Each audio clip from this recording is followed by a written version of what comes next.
Silver has some fight left in her if we're going to genderize silver. What do you think? Do you think silver is a male or female? Post it in the comment section down below. But we're talking about silver's fight up against resistance.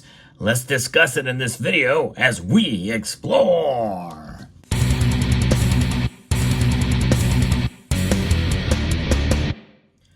The battle is on, and I think every day should be a celebration every time we see silver stay where it is or move upwards. Yes, there is some pretty big resistance at $30. I've talked about that in a prior video, but I think anything really above 28 is reason to celebrate. And so far, we're seeing silver solidify its base, its floor. And that is something that I think is really quite profound. When you think about it, silver is up 22% since the beginning of the year. Now, you know, I like to talk about how you can use dates. You can pick any date and make any commodity look good or make another commodity look bad, or stock or precious metal, what have you. But still, it's been very consistent right now for the past few months that silver is outperforming inflation. But of course, in reality, how does it work as a hedge against inflation? It really does depend on how you buy it. Because if you buy a whole bunch of silver when the price goes up and spikes up, and then the price falls back down, and including premiums, well, you may have lost out at any given period of time. That's why I believe in dollar cost averaging and enhancing it a bit by buying a little bit more when the price drops. But let's talk a little bit about what's going on in the markets today. We are seeing silver climb over 1% today. Not a huge move by any measure, but still up 32 cents is not bad for a day when it started out in the markets a little bit lower for the Sunday night open, as we document on this channel.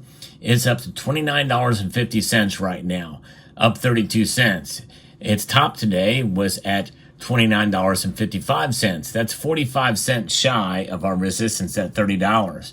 I did post again this week in my poll for the Sunday Night Market Watch, asking you where you thought if we could see silver climb up to $30 and stay there by the end of this week. Still, a majority of you said yes. And I don't know. I'm still not sure about that. But hey, even if we don't get there, if we get close to it, I think it's a victory.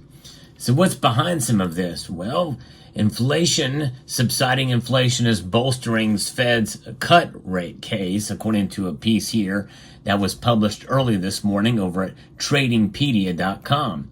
Spot silver was little changed at the start of the week as subsiding inflation in the United States added to the prospects that the Federal Reserve would deliver a rate cut later this year. Of course, that was at 7 a.m. this morning. Things have changed since then. It's now up. And data showed on Friday that the annual core PCE inflation had eased to 2.6% in May from 2.8% in April, while coming in line with the market consensus. It's been the lowest rate since March of 2021. The latest U.S. inflation data remain fresh on investors' minds, with data coming in line with consensus and generally did little to sway current market rate expectations for Fed's easing process to kickstart in September, according to IG market strategist Yip Young Rong, and was quoted by saying in Reuters. So they're now pricing in, markets are, of a 63% chance of a Fed rate cut occurring in September, according to the CME Fed Watch tool. But I went and checked that, and oh, how things have changed. And this is a pretty big change now that we're seeing here that really will bolster the case for probably the summer doldrums to stay where they're at, which is why we're going to see resistance at that $30 level because of what they're saying right now. We're still a ways off. September 18th is a long way away, but in a few hours it has changed from 63% thinking that it's going to be a lower rate cut by a quarter point to 59.9%. Although I think that maybe perhaps when you take into account what the other aspect of it, maybe it is a little bit different there. Well, I guess maybe they are right. 63%, because that's 59.9%, that's almost 60%, think it's going to be a quarter point rate cut.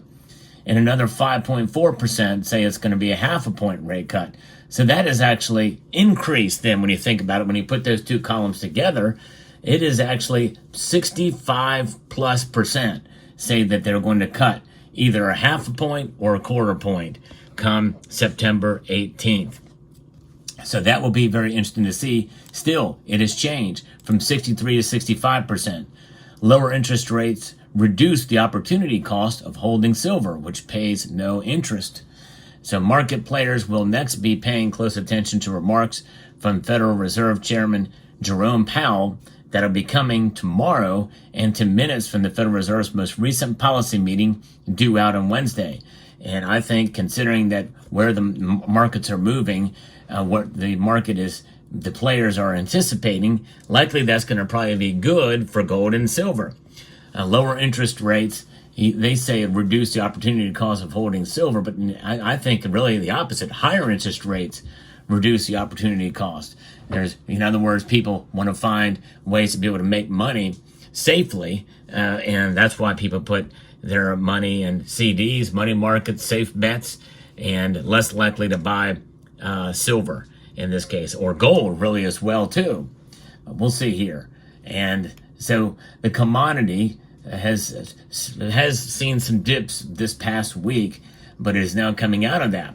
A 1% move today here is it's not, again, not a huge increase in silver's price, but it does get us much closer now to that $30 mark.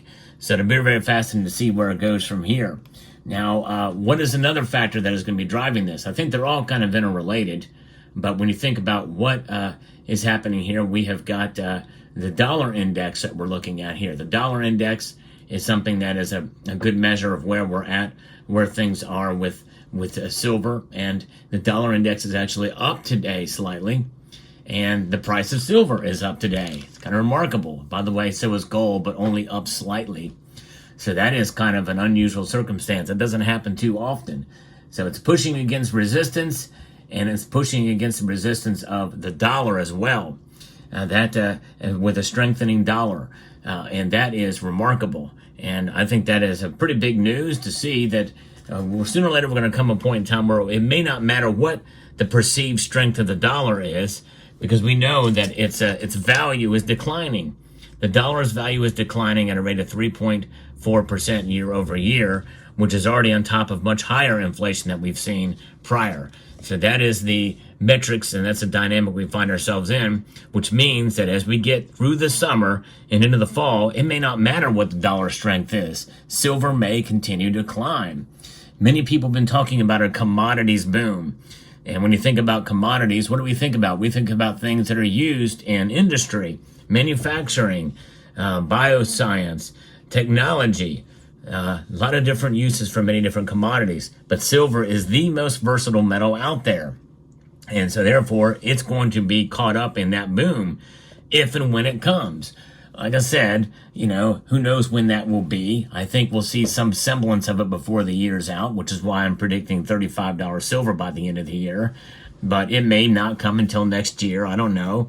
But who knows? People have been calling for this commodities boom for long enough that it's really hard to say. You do it long enough, well, it's like people crying wolf, which is one of the reasons why I don't like to get caught up in all that. I like to be realistic about silver in both directions, one way or the other. I'll post videos from time to time talking about what could happen that could send silver below $20 an ounce, or what could happen that could skyrocket silver above $50 an ounce. All possibilities, although unlikely, but it's always good to think about what could happen. How many people would have ever dreamed that in March of 2020, silver would literally climb or literally crash below $12 an ounce? It happened. And something like that could happen again. And it could also rocket and shoot up, just like it did in 2011, where it reached almost $50 an ounce. I do like to give nuanced and a variety of different points of view, as well as insert my own point of view on silver. And I'm always curious to see what your point of view is on silver as well, which is why I always welcome your comments and appreciate your comments and points of view.